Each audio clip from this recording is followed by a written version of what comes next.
નમસ્કાર વિદ્યાર્થી મિત્રો, જય શ્રી કૃષ્ણ। આંકડાશાસ્ત્ર વિષયમાં આપણે સૂચકાંકની વાત કરી રહ્યા છીએ। આજે આપણે મિત્રો વિભાગ સી ટૂંકા દાખલાનો અભ્યાસ કરવાનો છે, જેના માટે આપણે અમુક સૂત્ર સમજવાના છે। એની વાત કરીએ તો સૌથી પહેલું સૂત્ર આપણે એક ભણવાનું આવે છે હવે વાસ્તવિક વેતન। તો વાસ્તવિક વેતન મેળવવાનું સૂત્ર છે માસિક વેતન છેદમાં જીવન નિર્વાહ ખર્ચનો સૂચકાંક ગુણ્યા 100। વાસ્તવિક વેતન મેળવવાનું સૂત્ર માસિક વેતન છેદમાં જીવન નિર્વાહ ખર્ચનો સૂચકાંક ગુણ્યા 100। ત્યારબાદ બીજું એક સૂત્ર આવશે ફુગાવાનો દર। તો ફુગાવાનો દર મેળવવાનું સૂત્ર છે ચાલુ વર્ષનો જથ્થાબંધ ભાવનો સૂચકાંક માઇનસ અગાઉના વર્ષનો જથ્થાબંધ ભાવનો સૂચકાંક છેદમાં અગાઉના વર્ષનો જથ્થાબંધ ભાવનો સૂચકાંક ગુણ્યા 100। ફરી વખત ફુગાવાનો દર બરાબર ચાલુ વર્ષનો જથ્થાબંધ ભાવનો સૂચકાંક માઇનસ અગાઉના વર્ષનો જથ્થાબંધ ભાવનો સૂચકાંક છેદમાં અગાઉના વર્ષનો જથ્થાબંધ ભાવનો સૂચકાંક ગુણ્યા 100। અને નાણાંની ખરીદ શક્તિ શોધવાનું કે તો સૂત્ર મૂકવાનું 100ના છેદમાં જીવન નિર્વાહ ખર્ચનો સૂચકાંક। નાણાંની ખરીદ શક્તિનું સૂત્ર 100ના છેદમાં જીવન નિર્વાહ ખર્ચનો સૂચકાંક। આ ઉપરાંત આપણે અગાઉ શીખ્યા એ સૂત્ર પણ ટૂંકા દાખલામાં કામમાં આવે છે। તો વાત કરીએ વિભાગ સી દાખલા નંબર 7 પાઠ્યપુસ્તકની અંદર જોઈશું। એક સમયગાળા દરમિયાન જીવન નિર્વાહ ખર્ચનો સૂચકાંક 280થી વધી 340 થયો અને વેતન 13,500થી વધીને 14,750 થયું હોય તો કામદારને વાસ્તવમાં કેટલો ફાયદો કે નુકસાન થશે તે શોધો। મિત્રો અહીંયા આપણી પાસે સૂચકાંક અને વેતન બંને છે। તો પહેલાં સૂચકાંક લખીએ અને બાજુમાં લખીશું વેતન। કામદારનો સૂચકાંક 280થી વધીને 340 થયો એટલે પ્રથમ સૂચકાંક 280 લખીએ અને બીજો 340। 280 સૂચકાંક હતો ત્યારે વેતન હતું 13,500। તો ખરેખર એનું વેતન કેટલું થવું જોઈએ, જેના માટે આપણે ચોકડી ગુણાકાર કરીએ 13,500 ગુણ્યા 340 ના છેદમાં 280। તો જેનો જવાબ આવશે 16,342.86। પરંતુ મિત્રો દાખલામાં આગળ એવું કીધું કે 14,750 વેતન થયું છે, તો જરૂર છે 16,342 રૂપિયાને 86 પૈસાની, પરંતુ જેનું વેતન છે 14,750। તો વાસ્તવિક વેતનમાં ઘટાડો થયો છે તેમ કહેવાય। તો પાછળ લખીએ વાસ્તવિક વેતનમાં ઘટાડો થયો છે, તેથી વેતનમાં નુકસાન થાય છે તેવું કહેવાય। તેથી વેતનમાં નુકસાન છે અથવા નુકસાન થાય છે। કેટલું નુકસાન થાય છે તો 16,342.86 માઇનસ 14,750। તો નુકસાન આવશે 1,642.86 પૈસાનું। માનો કે આ જ દાખલામાં આપણે આ 14,750ની જગ્યાએ 20,000 આપીએ તો કામદારને ફાયદો થશે। ત્યાર પછી વાત કરીએ દાખલા નંબર 8ની। પાઠ્યપુસ્તકમાં જોઈશું દાખલા નંબર 8। વર્ષ 2010થી 2013 સુધીના જીવન નિર્વાહ ખર્ચનો સૂચકાંક અને સરેરાશ માસિક વેતન નીચે મુજબ આપેલા છે, તે પરથી દરેક વર્ષ માટે વાસ્તવિક વેતન શોધો। તો મિત્રો આજે હમણાં જ આપણે સૂત્ર શીખ્યા વાસ્તવિક વેતન બરાબર માસિક વેતન છેદમાં જીવન નિર્વાહ ખર્ચનો સૂચકાંક ગુણ્યા 100। જેના આધારિત દાખલાની વાત કરીએ તો દાખલા નંબર 8ની અંદર વાસ્તવિક વેતનનું સૂત્ર લખીશું, માસિક વેતન છેદમાં જીવન નિર્વાહ ખર્ચનો સૂચકાંક ગુણ્યા 100। 2010ની વાત કરીએ તો માસિક વેતન કેટલું છે? 35,000 ના છેદમાં જીવન નિર્વાહ ખર્ચનો સૂચકાંક 120 ગુણ્યા 100, એટલે જવાબ આવશે 29,166.67। ચલો 2011 માટે 40,000 ના છેદમાં 150 ગુણ્યા 100, તો જવાબ આવશે 26,666.67।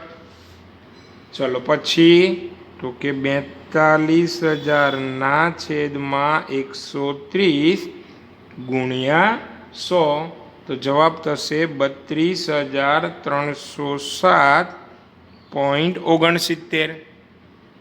અને 2013 માટેની ગણતરી કરીએ તો 50,000 ના છેદમાં 160 ગુણ્યા 100, તો જવાબ થશે 31,250। ત્યાર પછી વાત કરીએ દાખલા નંબર 9 પાઠ્યપુસ્તકની અંદર જોઈશું। વર્ષ 2014 અને વર્ષ 2015ના જથ્થાબંધ ભાવના સૂચકાંક અનુક્રમે 177.6 અને 181.2 મળ્યા છે। આ બંને વર્ષના સૂચકાંકનો ઉપયોગ કરી ફુગાવાનો દર શોધો। મિત્રો, વર્ષ 2014નો સૂચકાંક જથ્થાબંધ ભાવનો છે 177.6 અને વર્ષ 2015નો જથ્થાબંધ ભાવનો સૂચકાંક છે 181.2। તો ફુગાવાનો દરનું સૂત્ર થશે ચાલુ વર્ષનો જથ્થાબંધ ભાવનો સૂચકાંક, ચાલુ વર્ષ એટલે 2015નો જથ્થાબંધ ભાવનો સૂચકાંક માઇનસ અગાઉનું વર્ષ એટલે 2014નો જથ્થાબંધ ભાવનો સૂચકાંક છેદમાં 2014નો જથ્થાબંધ ભાવનો સૂચકાંક ગુણ્યા 100। તો 2015ની વાત કરીએ તો થશે 181.2 માઇનસ 2014ની વાત થશે 177.6 છેદમાં 177.6 ગુણ્યા 100, બાદબાકી કરી અને તેનો જવાબ 100 વડે ગુણીએ તો ફુગાવાનો દર આવશે 2.03%। ચાલો ત્યાર પછી વાત કરીએ મિત્રો દાખલા નંબર 10 પાઠ્યપુસ્તકની અંદર આપણે જોઈશું। દાખલા નંબર 10, 3 વસ્તુના ભાવ સાપેક્ષ અંકમાં થયેલ ટકાવારીમાં વધારો। 3 વસ્તુ લખી છે આપણે A, B અને C। ટકાવારીમાં વધારો છે એને આપણે વધઘટ કહીશું, વધે તો પ્લસ અને ઘટે તો માઇનસ। 315 પ્લસ કરીશું વસ્તુઓ, એમાં આધાર વર્ષનો સૂચકાંક 100 હોય, 100માં 315 ઉમેરી દઈએ એટલે જવાબ થશે 415। 328 100માં ઉમેરી દઈએ એટલે થશે 428 અને 100માં 390 ઉમેરી દઈએ એટલે 490। આ 3 જવાબને આપણે સૂચકાંક એટલે I કહીશું। ત્યાર પછી જો આ વસ્તુઓના મહત્વનું પ્રમાણ 5:7:8, મહત્વ એટલે ભાર, ભાર એટલે W, 5, 7 અને 8 નો કુલ સરવાળો 20, તો ભાવનો સામાન્ય સૂચકાંક શોધો। તો મિત્રો હવે સૂચકાંક ગણવા માટે આપણે I અને W નો ગુણાકાર કરીએ। 415 ગુણ્યા 5 એટલે 2075। 428 ગુણ્યા 7 2996। 490 ગુણ્યા 8 3920। જે 3 રકમનો કુલ સરવાળો થશે 8991। તો સૂત્ર મૂકીશું I બરાબર sigma IW upon sigma W। 8991ના છેદમાં 20, તો જવાબ આવશે 449.55। ચાલો ત્યાર પછી દાખલા નંબર 11 પાઠ્યપુસ્તકની અંદર જોઈશું. દાખલા નંબર 11, જો વર્ષ 2014 માટે એક વર્ગના કુટુંબની ખર્ચપાત્ર સરેરાશ આવક 25,000 હોય, જો તે વર્ગના વર્ષ 2014ના આધારે વર્ષ 2016ના માટેનો જીવન નિર્વાહ ખર્ચનો સૂચકાંક 120 હોય, તો વર્ષ 2016ના માટે આ વર્ગના કુટુંબની ખર્ચપાત્ર સરેરાશ આવકનું અનુમાન કરો. મિત્રો અહીંયા આપણી પાસે બે વર્ષ છે, 2014 અને 2016. તો 2014ને આપણે આધાર વર્ષ કહીશું અને 2016 એ આપણા માટે ચાલુ વર્ષ કહેવાય. તો ફરીથી રકમ વાંચીએ. વર્ષ 2014 માટે કુટુંબની સરેરાશ આવક 25,000. તો આધાર વર્ષનો સૂચકાંક આપ્યો નથી, તો આપણને યાદ જ છે કે આધાર વર્ષનો સૂચકાંક હંમેશા 100 હોય છે. આગળ 2016 માટેનો જીવન નિર્વાહનો સૂચકાંક 120 છે, તો આવક કેટલી? તો પદ મૂકીએ મિત્રો, સૂચકાંક અને આવક. 2014 એટલે આધાર વર્ષનો સૂચકાંક 100 છે, ત્યારે એની આવક 25,000 છે. 2016 એટલે ચાલુ વર્ષનો સૂચકાંક 120 છે, તો આવક કેટલી? 25,000 ગુણ્યા 120 ના છેદમાં 100, તો જવાબ થશે 30,000. દાખલા નંબર 12, એક કામદારની વર્ષ 2015ની સરેરાશ માસિક આવક 16,000 હતી. મિત્રો 2015ની માસિક આવક એને આપણે P0 કહીએ તો 16,000. વર્ષ 2016માં વધીને 20,000 થઈ, તો વર્ષ 2016ની માસિક આવક એટલે P1 20,000.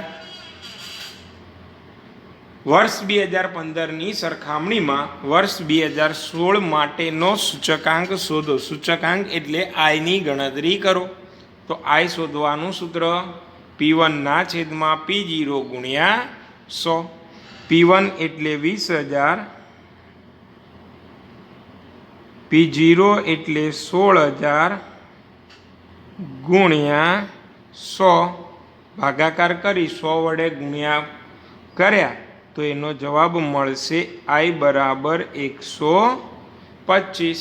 ચાલો ત્યાર પછી દાખલા નંબર 13, જો એક વસ્તુનું ઉત્પાદન વર્ષ 2016માં આધાર વર્ષની સરખામણીએ 9/5 ગણું વધ્યું હોય, તો 2016 માટે ઉત્પાદનનો સૂચકાંક શોધો. વર્ષ 2016નો સૂચકાંક એવું કહે છે આધાર વર્ષની